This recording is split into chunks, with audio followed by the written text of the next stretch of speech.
So what is the low FODMAP diet? What does the word FODMAP stand for, and what is involved if I would like to follow this diet? Hi again everyone, my name is Didi and I'm a low FODMAP diet qualified registered dietitian with Didititian.com. Today we will open the lid to the complex and often life-changing world of the low FODMAP diet. Thank you again for joining me for the third episode of my series, Gut Time. In this video series, we will explore all things gut.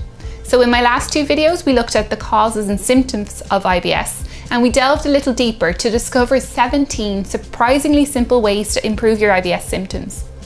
The links for these videos are in the description box below. After trying out the various first-line treatments that we discussed in my previous video, we will now turn our eye to the possible next step in IBS management. It is a diet specifically designed for those with IBS called the low FODMAP diet. I first heard of the low FODMAP diet while I was in university studying my dietetic degree. At this stage, it still appeared to be in the early phases, with a university in Australia named the Monash University doing lots of research, and Ireland slowly opening their eyes to the results. As I learned more of this diet, I became increasingly interested. Having IBS myself, I was mostly interested at first to try it out for myself, and thankfully I was able to gain a place on a low FODMAP diet course run for dietitians in the south of Ireland. So to be honest, I was my own first guinea pig, and I worked my way through the diet myself as the course progressed. After lots of learning, some patient practical work and a final course discussion, I completed the course, and I could then bring my own clients through the low FODMAP diet as well. I myself have found this diet incredibly useful for three main reasons. Firstly, it has helped me to know which foods I need to avoid in order to keep my symptoms under control. Secondly, I've been able to introduce foods that I've been avoiding for years back into my diet by becoming more aware about portion sizes that may lead to symptoms and ways to reduce the chances of these foods causing symptoms in the first place. So for example, I'd been avoiding lentils since lentils were invented. Or well, since the first time I ate them at a very young age and had some very nasty gut effects, if you know what I mean. But through the low FODMAP diet, I have learned that I get much milder symptoms if I eat just a smaller amount of lentils and make sure that they've been canned in water and rinsed before cooking. Hurrah for the vegan proteins that I can now eat again. And thirdly, I now get caught out less. As in, I am more in control of my symptoms. As in, I can choose to very carefully avoid foods that I will react to if I know that I have a quiet event to attend the next day. So this has significantly improved my ability to not outvoice the speaker with my digestive noises at said quiet events.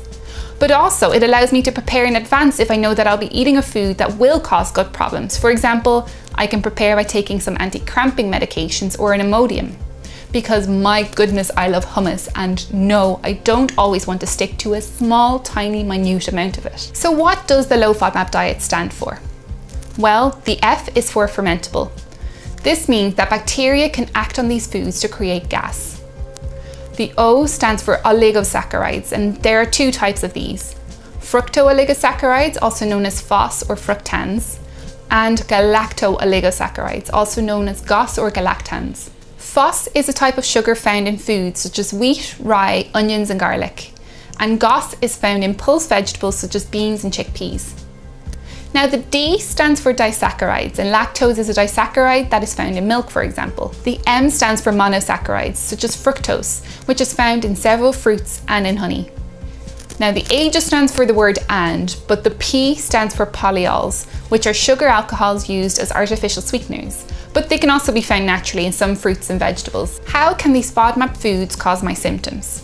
Well, as the F at the start of the word FODMAP explains, the various types of sugar we just discussed can be easily fermented in the gut by bacteria. When they are being fermented, they cause problems such as wind, bloating and pain, and this can also cause constipation or diarrhea for some people.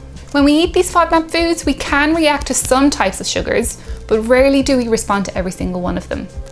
Whether you react to each sugar or not can be influenced, for example, by your gut bacteria and various other factors that may be causing your specific type of IBS. I do go into some of those possible causes of IBS in my video, What is IBS? So what is involved in following the low FODMAP diet? Well, there are three main steps to the diet.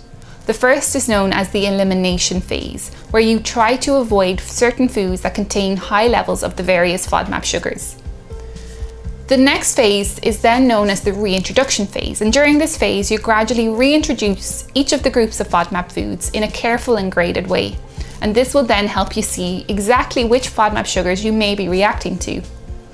The final phase is known as the maintenance phase, and this involves going back just to eating as normally as possible, but only avoiding FODMAPs that you have discovered during the elimination phase that you react to. It is a good idea to continue, however, to challenge these foods that you are avoiding, as over time, some people can actually eventually go back to eating a fully normal diet. Now, before starting on the low FODMAP diet, you are asked to fill out a symptom evaluation form. And this will help you to rate how bad your symptoms are and how often your symptoms are occurring.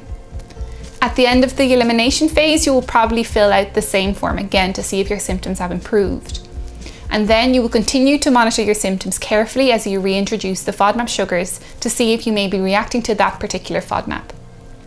It is recommended that you see a dietitian to help you through the 2 phases of the diet, because there are some studies coming out that show that you may be at an increased risk of nutritional deficiencies when you follow this diet without a dietitian's help.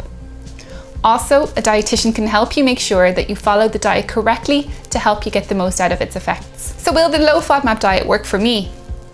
The FODMAP diet works for many people with IBS, with one study showing improvements in symptoms for up to 86% of people with IBS. However, there are several suggested reasons why some people with IBS may not respond. For example, some people may have IBS that is more strongly linked to stress and anxiety than others, and these people may therefore be less responsive to dietary strategies. There is also some emerging evidence in using the low FODMAP diet for people with other functional gastrointestinal disorders and even inflammatory bowel diseases such as Crohn's disease and ulcerative colitis. However, the majority of research into the use of the low FODMAP diet has been around IBS. So are you already following the low FODMAP diet? If so, how have you found it so far? Or have you tried all the first-line dietary strategies for IBS and are thankfully getting enough relief from these? Let me know in the comment section below. And follow me on Facebook and Twitter channels. You can find the links for these in the description below to learn more about this and other topics. In my next video, I will take a closer look at each of the FODMAP sugars and go through different foods that contain these FODMAPs. To be the first to see this video when it comes out, don't forget to like this video and subscribe to my channel. I hope you've enjoyed my Gut Time series so far, and I really hope that some of the information we've covered over the past 3 episodes have helped you in either getting a diagnosis for your gut symptoms, have helped you understand it a little bit better, or have helped you even to find some ways to manage your symptoms better. So I can't wait to see you next time. I'll see you then.